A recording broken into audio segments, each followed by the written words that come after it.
Welcome, curious minds, to another deep dive.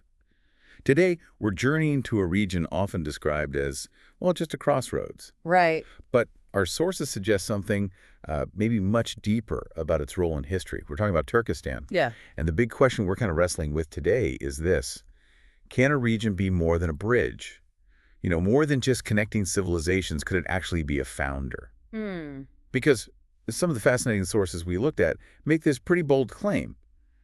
The Turkestan, sitting right there between East and West, wasn't just linking them, but was maybe a foundational force for both. Which really flips the script on the usual narrative. Exactly. Ah, So in this deep dive, we're going to unpack that idea. We'll look at the evidence that points to Turkestan as not just a connection, but maybe a true crossroads and founder of civilizations. yeah, that's a really crucial distinction, and honestly, one that often gets glossed over in, the big picture history books. When we say Turkestan, or Turan as it's sometimes called, we mean this huge historical area in Central Asia, mostly Turkic peoples living there.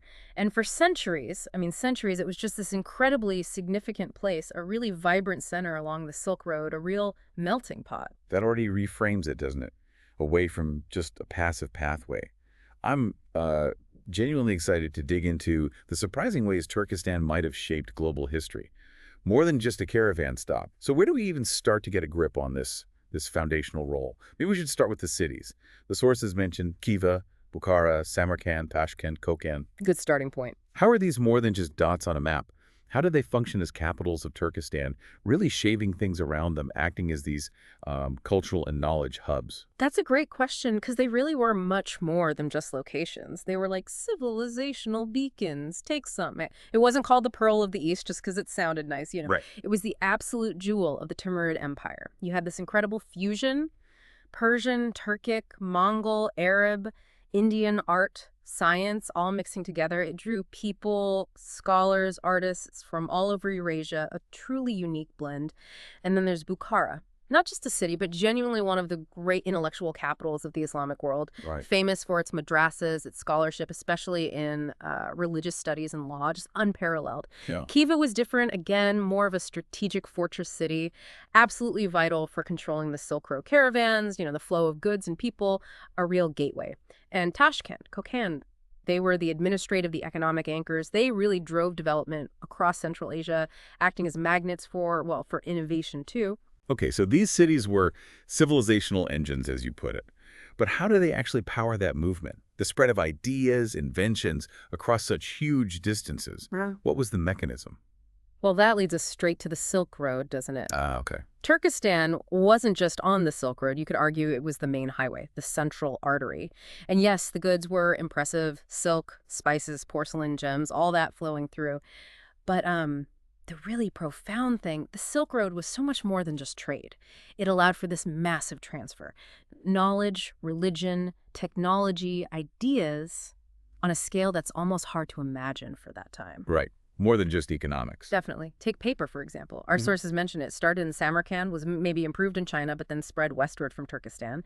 And that absolutely revolutionized learning, first in the Islamic world and then later in Europe. It wasn't just one way either. It was this constant dynamic back and forth. So a two-way street for innovation. Exactly. And beyond paper, you see the transmission of, major mathematical advances, astronomy, medicine, philosophy texts. And if you zoom out, the Silk Road, running right through Turkestan, was also this fundamental pathway for religions. Buddhism, Zoroastrianism, Islam, Christianity, they all traveled along these routes, spread through Central Asia, often changing and adapting as they went. It really sounds less like a road and more like a cultural forge. Yeah. Where East met West, ideas didn't just pass through, they kind of melted together, got refined, and then spread out again. That's a great way to put it, a forge. So how did the politics of the region, the big empires that came out of the steppe, how did they play into shaping both East and West in this way? The empires. Yes, they were absolutely foundational. And it wasn't just about conquering land.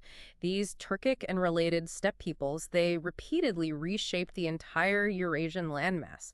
Think about the Gukturks. They were one of the first big Turkic groups to unify huge parts of Central Asia. And by doing that, they forged these vital political, cultural links. They connected Tang Dynasty China with Persia. Their existence created a framework for that exchange. So they provided the structure, the stability. In many ways, yes. Right. Then later you get the Seljuks. They pushed westward, and their expansion really laid the groundwork for what we call the Islamic Golden Age in the Middle East and Anatolia. They directly influenced the rise of powerful states, intellectual centers there. Okay. And then, of course, the big one, the Mongol Empire, the largest land empire ever, right? Driven by steppe military tactics, but often run day to day by Turkic administrators and nobles. They didn't just conquer, they created the Pax Mongolica, this period of, well, relative peace and stability across this enormous area, and also something called the Turkic steppe order. Turkic steppe order. What does that mean practically? It means established communication networks, like the Yam messenger system, protection for merchants, standardized weights and measures in some areas, administrative structures. It basically created the world's first, you could argue, global supply chain, a foundational infrastructure for trade that really lasted. Wow, a global supply chain back then. Pretty much. And even after the Mongol Empire fragmented, you have the Timurids. They revived this Persian Turkic culture, especially in Samarkand, making it this amazing center for scholars, artisans. They built observatories, libraries that were just world class. So the point is, these states didn't just rule, they founded systems. They connected trade, they helped spread innovations, they maintained peace over vast areas, and that profoundly shaped the world. That really does shift the perspective away from just conquest. It's about building systems. So thinking about these empires, the stability they sometimes provided, what was it about Turkestan itself that allowed such an amazing, well, concentration of brilliant minds and inventions to pop up? Who were these intellectual giants? It's truly remarkable when you look at the caliber of thinkers from this region. And like you said, Turkic thinkers weren't just preserving old knowledge, they were actively producing new knowledge that pushed things forward everywhere. We're talking about people like Al-Farabi. He came from the Central Asian steppe, and he was just instrumental in connecting Greek philosophy with Islamic thought. Yeah. He basically built new intellectual frameworks people used for centuries. Bridging worlds of thought. Exactly. Then you have Al-Khwarizmi, born near Khiva. He didn't just give us algebra. I mean, think how fundamental that is to modern science and tech. Right, everything runs on it now. But his name is the root of the word algorithm, the very basis of our entire digital age. It comes from him, from Turkestan. That's incredible. I didn't know that connection. And then there's Avicenna, or Ibn Sina, Yeah. from Bukhara. His big book, The Canon of Medicine, it was so advanced, so comprehensive, it stayed a standard medical textbook in European universities for like over 500 years. 500 years. Yeah. Wow. Yeah. And the key thing here is these weren't just isolated geniuses working alone. They thrived because cities like Bukhara and Samarkand were these open cosmopolitan places. They actively attracted diverse scholars, merchants from everywhere. It created this environment of intense intellectual exchange. And crucially, there was often funding for their work, too. So the environment was just as important as the individuals. It fostered that brilliance. Precisely. It was the ecosystem. Okay, this really deepens the picture. Yeah. So we've got the cities, the trade routes, the empires creating structure, these incredible thinkers. Yeah.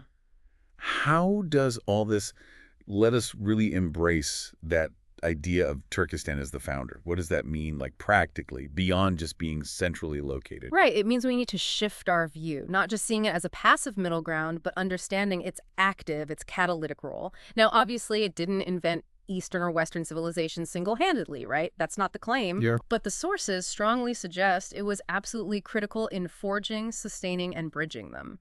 So it's a founding role in a symbolic sense, but also in a very real catalytic way. Okay, unpack that catalytic idea a bit more. Well, think about it, connection by connection.